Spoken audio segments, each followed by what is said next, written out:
This is Keke. Here we find ourselves again, love. How are you? Kisses. Ready to talk about surviving in the wilderness? Being stranded on a desert island? Stuck at a terrible party with no end in sight? Okay, that one is not even as severe as being stranded in the wilderness, but it is quite horrible. How the hell would I fare? Let's discuss, shall we? Today I'm speaking with Yellowjackets star Tawny Cypress to talk about Yellowjackets Season 2, the crazy finale, and to hear how she would handle being out in the wilderness. But first, let's check in with Sharon and Max to see if they would thrive or fail out there MIA with no help in sight. Let's start this journey, honey. What's up, y'all? Hello.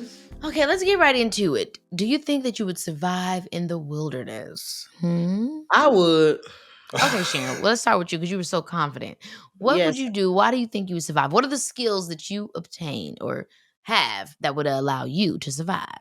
Well, because I don't really require a lot. You know what I mean? I don't really require a lot, So I always said I could survive in jail, 3 meals a day, the cot. I'm good, love, So I just think that I would probably just survive. Like I would turn the grass into greens and Sharon, you cannot turn grass into greens. You I tried would. it. I could do that mentally. I think it's about mind control. But you ain't got no salt, no pepper, no ham hocks. So how would you turn? You ain't got no hot water. Could you make fire?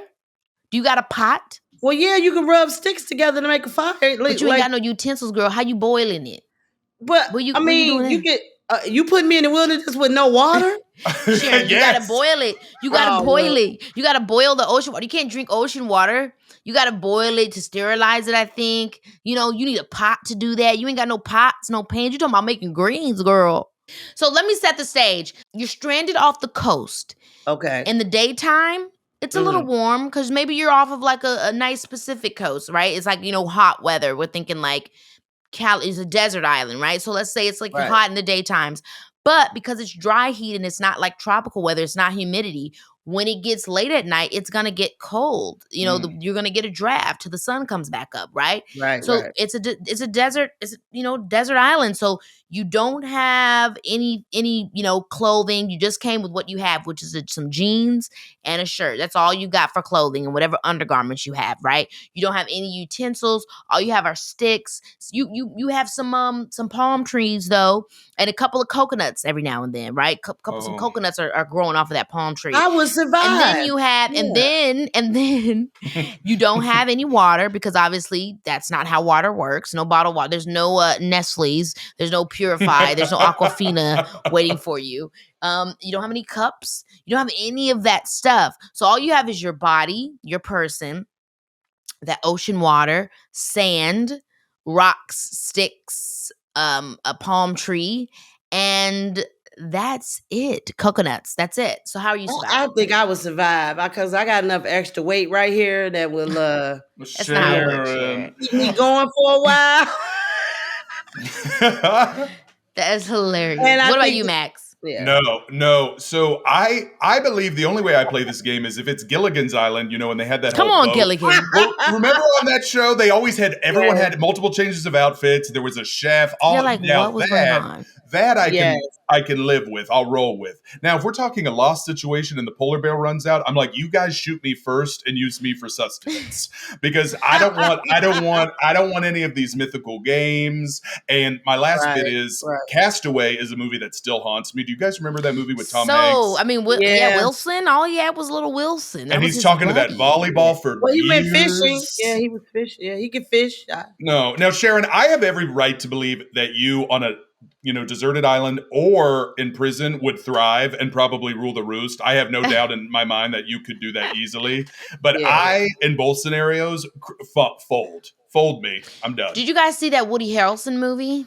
Triangle of Sadness, where this kind of happened. It was really speaking to just like capitalism and Yeah. and people's comfortability and what happens when society has to switch roles and what are people's true strongest skills. And so Yes. I feel like I would survive simply because I'm extremely resourceful. I'm not afraid to get my hands dirty. You know what I mean? I'm willing to just like do the work. Like I'm a hard worker. So I think Right. I don't know how to do all the stuff that would take to survive. Like I haven't taken any survival classes, but hey, put a gun to my head. I'm going to figure out how to build me a house, honey. Me too. I'm gonna That's figure how it I out. feel. I just feel like I would survive. I don't know how, but I Yeah. definitely wouldn't give up. That's for sure. Yeah, I would figure it out. I would try to, and I would definitely be eating fish. I mean, honey, I would figure it out. You know, I would be out in that water. You know what I mean? I would figure out how to do some fire. The problem is, I would have to really figure it out from true human instincts because you ain't got no damn phone. When it comes to hunting, when it comes to you know how long you could be out there, how long you think you'd be out there, and are you afraid to hunt? And am I the only person out there, or is this a Gilligan's Island situation where we've got maybe a nice hunter? I want to get to that, but I wanted to ask y'all this, but I do want to get into a little bit of what if you're out there with someone, you know. But I was gonna wait. Well, first of all, let's pray we like each Where other. are we? Just my thing is, where are we alone? Are we in bear country alone? No, I told you it's a desert island. Because that heat is your worst enemy right there. But it's not that bad because at nighttime you're gonna, you know, it's no humidity. It's a desert, so it's dry. So once it's nighttime, it'll break. I think I could survive probably a month. After that, I've got to get out. I give myself I could think 30 days. I give myself 3 to 4 days. Damn, really, Max? Honey, because at some point I might just let whatever tiger, I need to polar go on bear. Survivor. Yeah, that would be fun for you. I don't not know. For me. I don't know how long. I don't know how long I would last. But I'm afraid of bears, so I'm glad to know there's no bears around. So right. Okay, so let's go to what Max was talking about. Let's say you're on this, you know, desert island and you're with 2 other people that you don't really know. So there's no emotional ties there. You know, they're just somebody that wherever you were on, they happen to land there with you and you guys are there together. What are you doing when times get rough? Because if it's a desert island, there might not be a lot of animals around. You know, I don't know what kind of animals could exist, like in terms of protein, actual meat. So, I mean, would you eat somebody? Are you willing to survive in terms of having to kill another person and eat them? Do you think you could do that? I mean, no. You don't, Sharon. You don't think now, Sharon. But wait, let me ask you: if you knew you had to get Sharon, home, if you had to get home crazy. to your kids and your grandkids, I'm not saying you'd kill the person. You don't think you'd gnaw on a toe to sustain so you can get home? No. Really? Hell to the no. Sharon, you're not even being honest to these people right now. I'm not gonna eat nobody to get home. No, that's disgusting. So you're gonna let yourself die? No, I said I'm gonna figure it out. I'm gonna find a skunk. I'll eat a skunk before I eat somebody's damn toe. No, there's no one around, Sharon. There's no one around. There has to be some life. I done took away the water. The water's gone. The body of water's gone. I'm not eating it. Right now, I have to say no, Alex. I'm eating no whoever I got to eat, baby. I'm eating your ass. I'm eating you. I mean, if I'm at the wit's end and it's my life, it's life or death, and this is the way that I gotta survive. I mean, I gotta survive. I gotta survive, honey. What part of the person are you eating? What do they say? The part that I break off a leg. I break off a leg, a thigh too. Get that coconut water. You get that coconut water. You put a little on. Who knows? Come on, hey, I gotta survive it, baby. I gotta survive it. Well, they say everything tastes like chicken, so I guess I don't know. I guess we'll find out. No, okay. I won't be. But yeah. What do you think is the scariest thing about being in the wilderness alone? I mean, for me, it's like the nighttime critters. Oh, I don't want. Yes. I don't like not being able to see stuff. You know what I'm saying? I need night vision. So for me, it would be, you know, and this is when you're even alone. You know, when you're all alone and you start thinking in your head, like I feel like like cabin fever that they call it when people are like put in those situations and they're all by themselves. I feel like it would start to get really eerie and frightening. And especially like when you're trying to survive, but then everything, like, you know how your mind plays tricks. I would be very nervous just about my mental state. Literally day two, I'm like, oh, that's really good. I mean, I do think I could be one of those people that's out there in a mirage or something. Like, you know, when they talk about like, I feel like I would be like seeing my family and stuff. I do think I could mentally be unwell. Like if I was out there for too long by myself, I would start creating shows. Yeah, I think we all would do that. But I think for me, it would be the nighttime. Not being able to see something coming. Yeah. So I want to play something with you guys, and you got to answer as honestly as you can, and you're gonna Okay. do it. You're just gonna answer me with the first thing that comes to your mind. Okay, Okay. here we go. Imagine a desert stretching out as far as you can see. In this desert, it's a cube.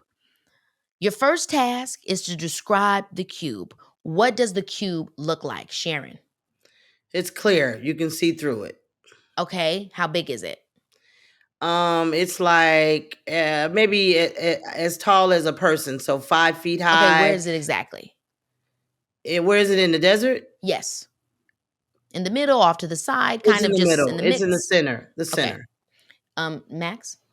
See, I think it's glass, but I think it's reflective. I think you can't see through it. I think it's like Okay. like a whole glass orb. Okay. Where is it exactly and how big is it? I think it's massive. Wow. Okay, and how does it make you feel when you're looking at this, thinking about this cube? When I just told you and you described it, what kind of feeling does it have? I feel bleakness surrounding me. You, Sharon? Curiosity. Curious. Okay, cool. Okay, as you look at this desert and this cube, you notice there's also a ladder. Your second task here is to describe the ladder. Max, you go first. What is it made of? How big is it? And what is its relation to the cube? Like, is it close to the cube or is it far away from the cube? Oh, see, I think it's glass, and I think it goes straight up into the cube, but I can't really see where it ends. Oh, okay. And how do you feel about that ladder, if anything? Uh, I would feel. I mean, I think I would be tempted, of course, if something presented itself just to climb it, because why not? But I would. My instincts would also be like, well, we know that doesn't end well, but I'd probably still do it. Interesting. Okay, Sharon, same question. There's a ladder. I, What is it I, made of? How big is it? Where is it in relation to the cube? I see it's a wooden ladder. It's leaning on this one on the right side of the cube, and it goes all the way up in the sky. So it's like you can climb and hop off and get on the cube, or you can just keep climbing and climbing and climbing. Okay. Now imagine that there is a horse. I know we're in the desert, but yes, it's a horse. Your third task is to describe the horse. Most importantly, where is the horse and what is it doing? And where is it going, if anywhere? Like, what is its relation to the cube and all of this? So, Sharon, you're first. Where is the horse and what is it doing? Okay, it's a black horse, and it's just going around and around in circles. It's going around and around in circles of the cube. Okay. And how do you feel about it, the horse? I'm still curious, trying to figure out what the damn horse is doing with this cube and what's going on here. Okay. Max? See, I think it's a black horse too, but I think it's right at the foot of the ladder, and it's stationary. It's not moving. Okay. And how do you feel about it, if anything? I think it'd be a little ominous. Okay. We're nearly at the end now. Okay. There are now flowers. Okay. And describe the flowers to me. How many are there? What do they look like? And where are they in relation to the horse, the cube, and the ladder? You go first, Max. Ooh, see, I feel like the flowers would slowly start to descend, and they'd probably be like a desert flower almost, but they would just slowly fall, and then as they hit, they evaporate. Interesting. And where are they in relation to the cube, the ladder, and the sand? I think they're in front of the cube. Okay, Sharon? I just see daisies around the horse's head. That's all. Daisies around the horse's head. I Love don't see that. anything by the How cube. many are there? Just like a ring around his head, around his ears, like, a Like crown. 3, 4, 5? How many? No, more, all the way around, maybe 20, to make like a crown around his head.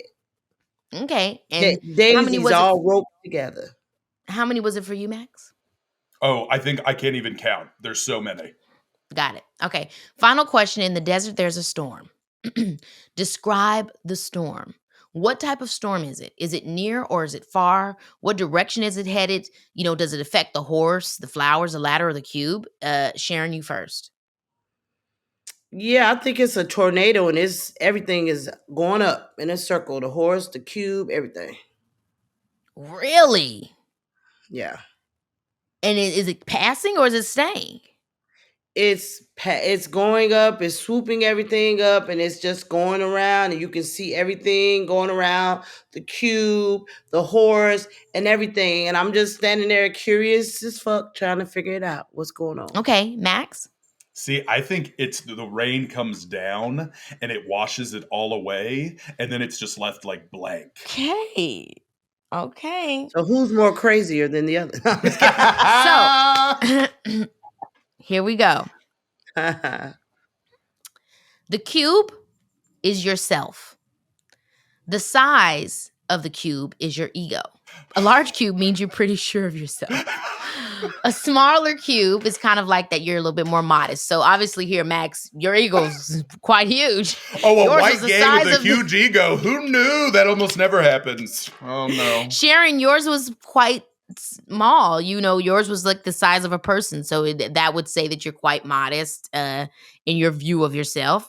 So the vertical placement of the cube is how grounded you are. Is resting. You guys both said it was down to earth. You guys said it was down. So that means that your head's not in the clouds. Neither one of you really said that it was a floating cube. So the cube being on the ground, you know, would exemplify that you both are quite grounded. Okay. The cube's material conveys how open you are, and I thought this was really cool because Sharon is, you know, for Sharon, it's always like what you see is what you get.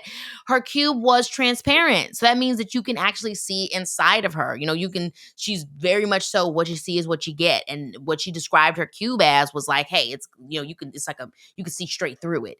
And then Max, you said that yours was essentially like an opaque mirror, so it's a reflection of you. You're reflecting things back as opposed to letting people see exactly what's going on inside of you. You're kind of like reflecting back the things that you see. And then I asked you both how you feel about that. And Sharon, you just said curious. So, I mean, I would imagine, you know, unless you guys were thinking of things quite literally, your viewpoint of being of curious is your existence. You're quite curious. Max, which he always speaks about this, which is why it was funny when he used the word bleak, is because that's something that he uses all the time. He's kind of always on watch and always trying to see like what's going to happen next. And I think that very much so aligns with what he often says he thinks. The next part of it was the ladder represents your friends. Okay. Are your friends leaning on the cube? You know, that, you know, if your friends are leaning on the cube, then that means that your friends depend on you and are close. Is the ladder frail or robust? Is it tall or is it short? Does it lead inside the cube or is it cast on the side, lying unloved on the sand? You know, obviously both of you were saying that your ladder was long and it was connected to it. You know, yours, Max, interesting enough, your material was glass. So I don't know what that could mean, but if it's glass, I mean, glass can easily break. But yours was glass, but it was, however, it was up and up and up and up and up, and it was connected to the cube. And then Sharon, yours was wood, which wood, you know, when you think about wood, it stands the test of time. It's a very hard material, and it was close to the cube as well, from what I remember. The horse represents your partner or your dream partner. And this I found to be absolutely hilarious, Sharon, because what does everybody say about Larry is that he's obsessed with you. So what did you have your horse doing? Going in circles and circles around the cube. And I thought that was hilarious because you said it was a black horse. It's going in circles around the cube, and that's all it's doing. It's going in circles around the cube. I thought that was so hilarious. He called me today, asked me when I was coming home. Literally. I thought that was absolutely hilarious because that's exactly who Larry is in your life. And then it was interesting for you, Max, because you said it was, what did you say? You said it was right by the ladder. Yes, it was right by the ladder. So it was like, I mean, I don't know if that means that the person you love or your dream partner is someone similar to somebody that you have in your friend group, or if it's saying that you want a friendship with your dream partner. Very much, but yeah, you know what I mean? So it's like for it to be close to your ladder, that symbolizes that you want a strong friendship, you know what I'm saying, with that person. And then the flowers, which I've always known this one, the flower represents your children. And again, Sharon, this is so symbolic of your life because you had your flowers where you had your kids safe with your husband. So the flowers were a crown on Larry's head. And what's I mean, my dad is way more domestic than my mom. I mean, he was the one who fed us, bathed us, washed our clothes, helped sew our things back together when they were messed up. You know, my dad has been so nurturing to all of us. So it was so crazy when Sharon said that the flowers were all around his head because that is literally like how we were as kids. Like my dad is like, he's just the most nurturing man that you could find. So that was so interesting when you said that, you know what I mean? Because that's exactly how it is in real life.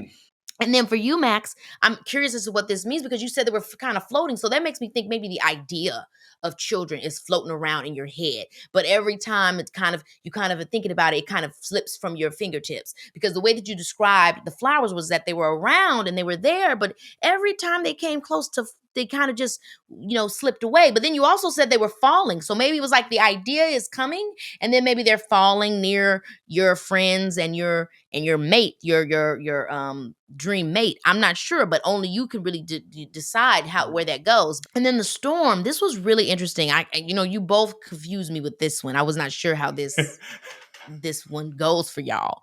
Maybe you guys got really literal in the storyline. I'm not sure, I'm not sure if we left the symbolic worlds or not.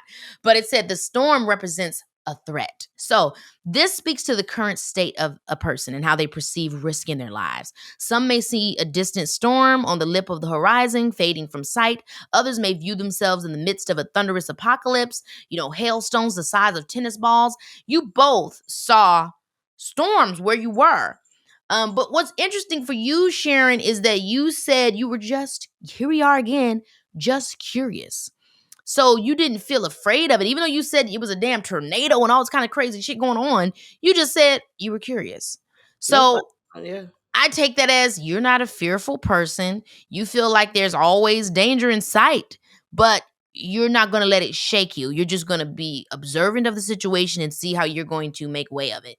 It might be a thunderstorm. It might be whipping up everything. It might be taking up Larry, the kids, and you. But you're just going to be curious and watch and see what to do with it all. That's right. And plot and plan what my next move is. And then Max, I believe your answer was, what did you say exactly? That it washes away. And it kind of washed everything away. Yeah. So what I take that as is, for you, a storm in your life represents an opportunity for new. Right. So I feel like you see a storm and a hardship as a place for a new beginning. That's what I'm taking that as from what you said. I had no idea where any of this was going, and that was really that was very insightful.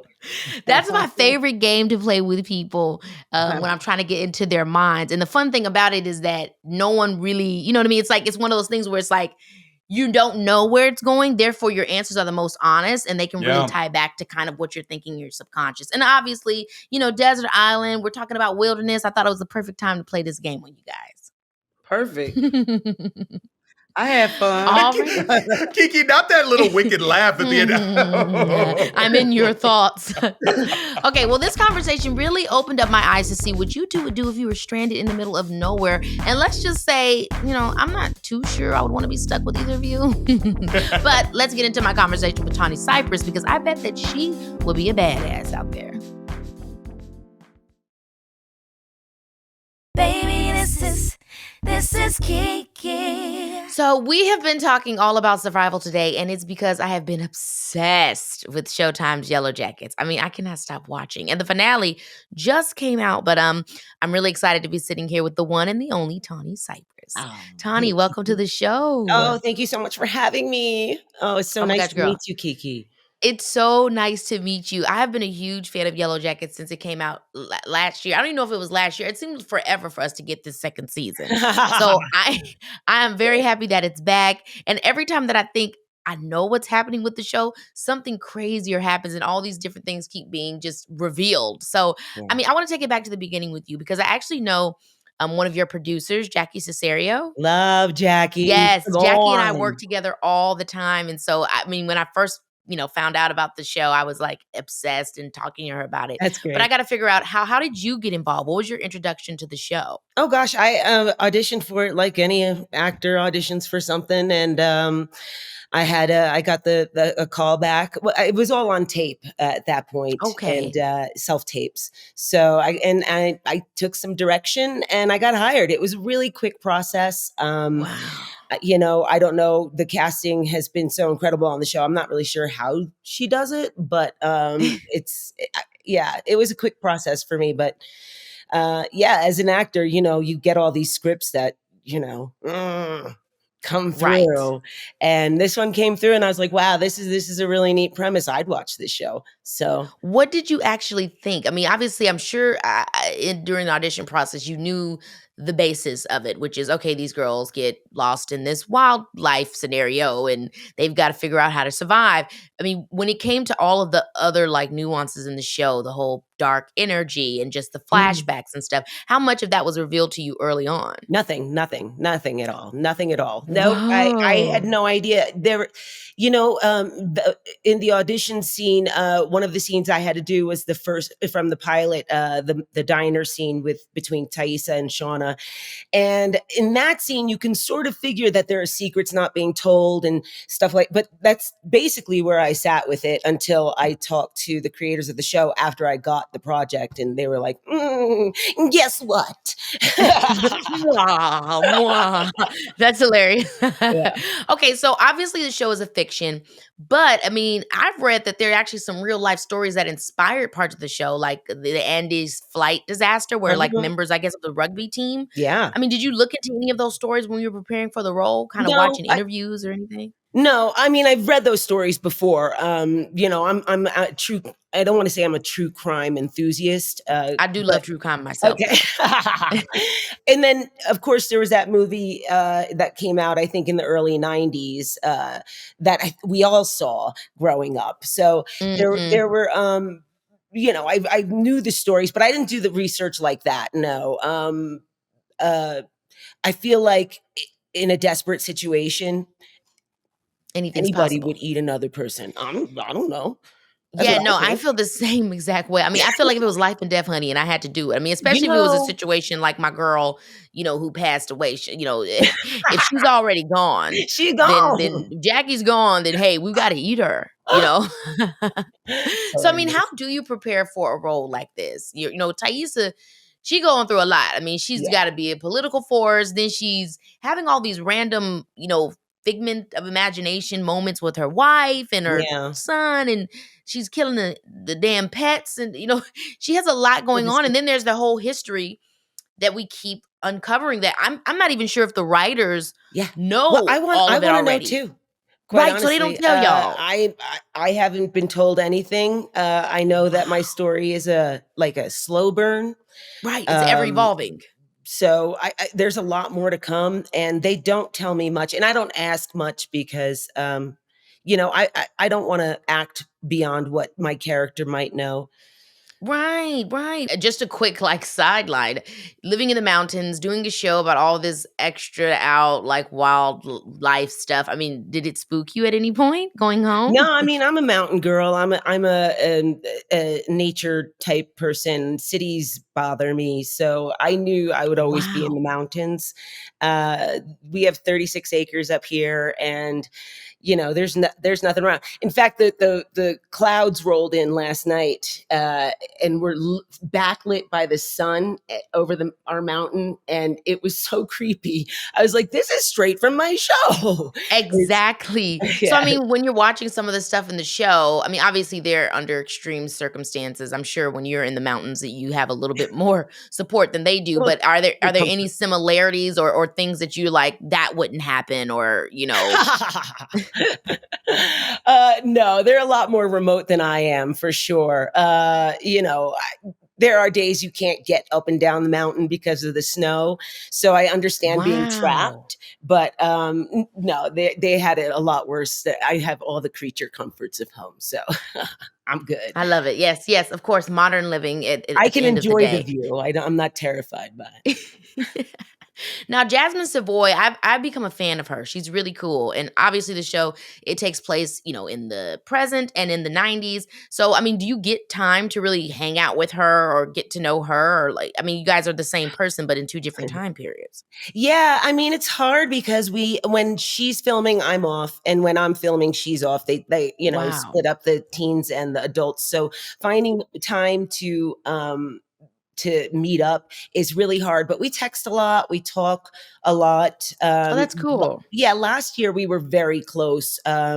We lived in buildings that were right next to each other, and we both brought our cats, and we spent a lot more time, but we were under quarantine last year, like the Where do you borders guys were film? closed. Vancouver. Okay, so yeah, Vancouver. You said you guys lived, but I was like, okay, so this must be you guys must film remotes. I Yeah, love yeah. Vancouver.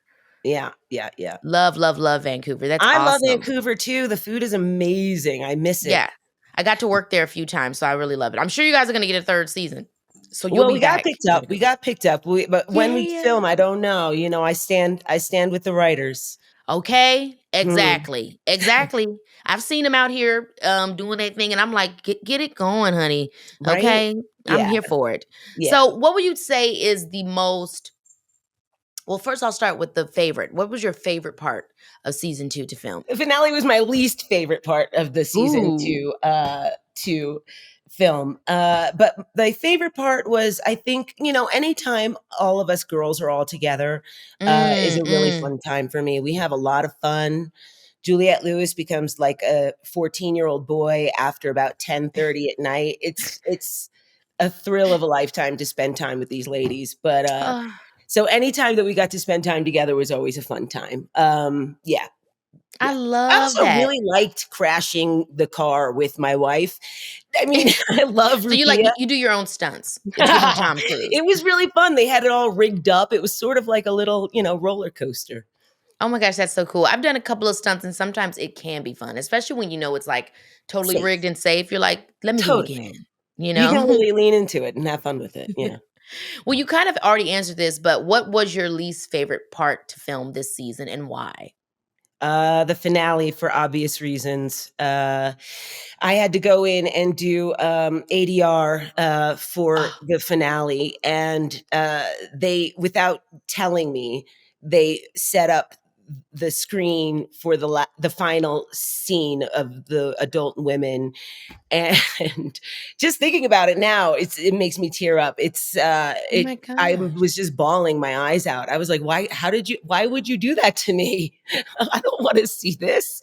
But, oh my gosh. Yeah, so it was just too intense. It's way too intense. Yeah. And I apologize to everybody. Okay. So first of all, spoiler alert. If you haven't seen it already, you should have, because it's already out, you guys. But okay, so what aspect of the finale for you was the most difficult part? Saying goodbye to Juliette. Oh. It's a hard moment. Oh my God. And I loved being with her. And the fact that it gives real emotions, that leads me to believe that you guys really got close during this filming. You guys actually probably built your own sisterhood. Oh gosh, yes. We were sisters for 2 years. I mean, the first year that we were all together was, the borders were closed. We relied on each other. So we were together constantly. We did everything together. And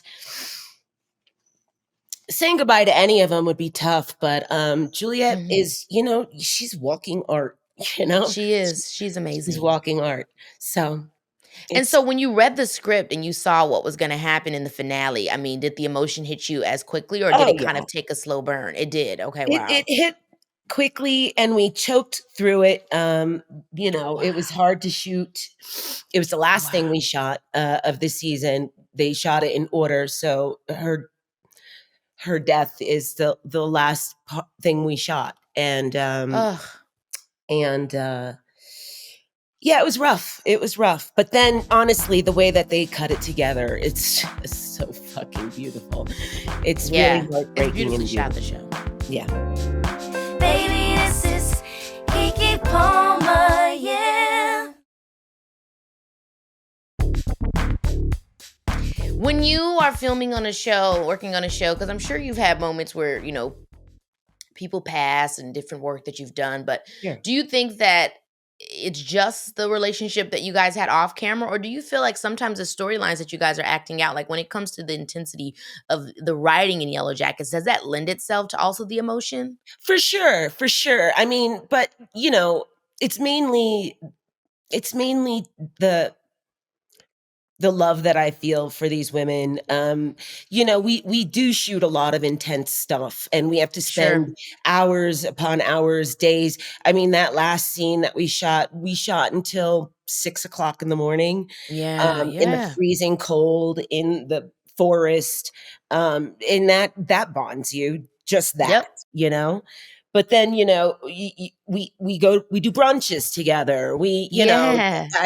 I would meet with Juliet and walk her dog with her, simple things. And there's just a constant building of a bond. It's so intense being an actor, when you just sit and think about it. It's like you're constantly playing gymnastics with your emotions, and Isn't it crazy? it's crazy. We're That's what we do for a morons. living. Yeah, I mean, it's actually insane. When I talk to people about acting, I'm like, man, it's the most insane job you can have because It's true. your emotions don't know you're kidding. I Like you know. really go through, oh my gosh, I'm losing this person. You know I what I mean? Just know. to turn around and for somebody to yell cut. Yeah. Yeah. Um, And you form these weird, like, strong relationships when you work on projects with people. And it's like this summer camp sort of feeling where, it's super intense, it's and so saying true. goodbye is always hard. Always. What Yeah. moment of this season were you most surprised to discover? I know there's we're sitting down, we're reading we're having a table read, we're reading it. Yeah. What point in this season were you like, really? You guys are gonna do that? Yeah, when they almost killed my wife. I mean, going back to Rukia Oof. Bernard, she is an amazing actress, and I loved working with her. And I didn't want to say goodbye to her at all, Right. So I don't know what's going to happen with that storyline, but yeah, putting the people I love in harm's way is not fun. I'm Oh like, my gosh. why would you do that to me? I did a show once Yeah, called Scream Queens where we did not I love really that know show. what. Oh my gosh, thank you. We Yes, didn't. girl, I don't I'm know a if it's fan. Please. yes. Vice versa, vice versa. When I did Scream Queens, the funny thing about it is that we didn't know anything but what we read for every upcoming episode. That's And crazy. during that whole process, we were always just like, are you gonna die? Are you gonna die? It was always this worry, this fear. So it's always so interesting to me when, when you're doing that, when you're in that kind of show where you Yeah, don't know what's gonna happen and you just yeah. find out the day of. I know, I know. Ugh, it's not a fun way to be, but as long as they're telling a good story, I guess.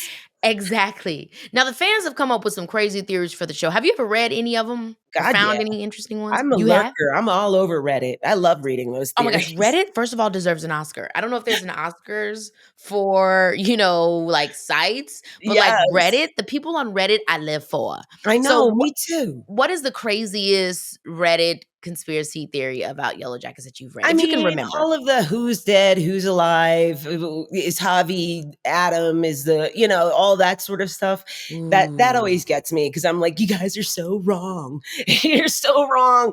And I love it because everybody is so sure of what they've come up with. But let's see, the biggest theory. Oh, the best arguments for me are whether it's trauma or supernatural. And people will be Yes. like, if it goes supernatural, I'm not watching anymore. And I'm like, you're gonna watch. Yeah, It's that a was me fun the first show. season. That And I was don't me think the they're first ever gonna season. say. I don't know. The first season, Tawny, that was me. I was like, oh, when I seen the last episode, I was like, if this goes supernatural, I'm freaking done. I But know. then yet here I am, You're so season funny. 2, all the way in. And I read a really cool theory where they were pretty much saying that, you know, thinking that the show isn't necessarily dipping into the supernatural world, but Mhm. the reason that all these crazy things are happening is because the Yellowjackets are actually camping out in an extremely mineral-rich area, and that the ground Oh, has cinnabar in yes. it, which can Uh-huh. cause mercury poison and hallucinations. And I don't know. I mean, do you think that the show, based off of your relationship with just obviously creating it and being up close and personal, do you Uh-huh. get the idea that there is another layer like of actual grounding there, or do you believe it's actually going to go into this dark world? I really go back and forth because all of our acting is very grounded in trauma. Right. None of us are It is. like goobly ghosts. Like, everything we're doing is real to our characters' feelings. So I do think that, trauma presents itself in myriad ways. Yes. But I am a fan of supernatural stuff. I love Stephen King. I love creepy crap. So I sort of read into the supernatural myself as a fan. I think the interesting thing about supernatural is that even if it's all real, right? Because even if we think about life, like life to me is one big hallucination. So Ooh. whether it's happening in your dreams or whether it's happening in quote unquote reality, it's still real to you. But Yeah. I do think it would be a really cool commentary on trauma because I mean, my boyfriend, when he was a kid, he had to have like this really deep surgery. Wow. And he always talks about how him and the kids in the hospitals, a lot of the kids would have, like, if you ever talk to children that are like, or even adults that are experiencing deep surgeries, a lot of time they experience their trauma through the eyes of like a horror, Wow. and it's like that's how they are processing what's happening. Like, instead of it being a doctor, it's like a Yes. boogeyman. You know what I Oh mean? my goodness. I believe that. It's so interesting. And The it's like, mind plays tricks on you. the mind play, because the mind is trying to process what's happening to it, Yeah. and the best way that it can do it sometimes is in artistry or in like this kind of like imagination, or Yes. so I don't know. I Yes. think it's interesting to like talk about how far trauma can take us in our minds. Like I if that agree. is what it's about, I think that's like a really great think piece. Absolutely. How do you process? How do you process what happened to you? Ooh, it's Hmm. deep. It's deep. Yeah. Okay, you're playing Thaisa in the present time, way long after she was stranded in the middle of nowhere after that plane crash. But Yeah. I'd love to know, do you think that you would survive in the wilderness? Now, I know we're talking about you. You know a lot. You're from the mountains. But if you actually had to like be just totally just you in the wilderness on your own, do you think you'd have the skills to survive? Yes. Oh, It's a yeah. resounding yes. I think I would survive pretty well in the wilderness. I'm a squirrely girl. I'm from Jersey. I'm not afraid to be gross and get down and dirty. Yeah, I for love sure. it. I think I have the skills. I can build a fire. I can Period. I can make a lean to. Yeah, I think I'd do okay. I love that. And is there anything in the wilderness that you're like, that would be a drag to have to deal with? Like for me, I think I'd survive, but I hate the nighttime because I can't see. I hate my Yeah. vision being impaired and me not being able to see everything that's coming my way. So is there something that you think about in the wilderness that you're like, ugh, that's the worst? Well, I will say up here we've got, mountain lions and bears. And I think Oof. as tough as I say I am, if I ever had to meet one face to face, I'd probably be pretty fucking scared. Yeah, I was looking at locations for this job that I'm doing coming up, and Yeah. they were talking about their bears in the area, but there's bear spray, and I'm like, bear spray? That ain't gonna Honey, stop I no have damn bear bear from getting spray. you. Bear spray? Like, do you think that's actually gonna, like, what makes this bear spray? Like, what is it in there that's gonna push the bears away? Well, I mean, it's just mace, but it's like a really Oh, strong mace that shoots like 40 feet away from you, so you don't have to get close to anything when you hit it. I swear, when I go on walks, I have bear spray with me, and that is not me being paranoid. Our neighbors were like, "Get some bear spray." and you've never seen a bear yet? Not yet, not up close. I saw one Phew. sitting at a lake, but not near my home. Oh my gosh, So, that's insane. Not just seeing a bear perched up on a lake. That is yes, hilarious. Like just living his best life. He's just I enjoying know. the view. Okay, last question. Oh boy. What is that symbol? What does that symbol stand for? Right? I don't You know. don't know. Kiki, you and me both. I don't know. I don't know, and I want to know. I love the theories. I love how people are going into like old symbolism for like pirate ships and ancient languages, and trying to, and I see similarities in the things that are posted online to the symbol. I really, really don't know what it means. I wish I did. It looks like a little girl with a hook, though, right? Yeah, it Maybe. looks like so many things. I just don't Yes. know the direction in which the show is going, but I think that that's how you know that you're a part of a really good show. I mean, Aw, this is awesome. I can't thank wait to see what else happens with this world that, you guys have created for us. you. It's really, really good. And I'm, Good. dying for the third season. Oh, good, good, good. Me too. I'm dying to find out what they're gonna do. They always thrill me. Reading scripts is a lot of fun. It's a great job. I feel like I won the lottery for sure. Yes. Well, thanks again for coming to the show and hanging out Thank with you. us. And congratulations to you on your first Mother's Day. Oh, thank you. Oh, what a wonderful thing. We made it to the end of another fantastic episode, but before we go, we're going to play a round of quickies with Keke. But this week, all of the questions are about survival. All right, Max, let's see what you got for me. Okay, Keke, of all these questions, you just need to imagine yourself being stuck in the wilderness or on a deserted island. Are you ready? I'm ready. Number 1, if you could bring 3 things with you to survive, what would it be? 3 things with me to survive. It would be like a lighter, something that I can light things up with. I don't know if I would want it to be. Yeah, I guess it would have to be something with lighter fluid. So shit. It'd be shit. Oh my gosh, I'm gonna run out of stuff fast. Okay, I'll say a lighter fluid, like some gasoline.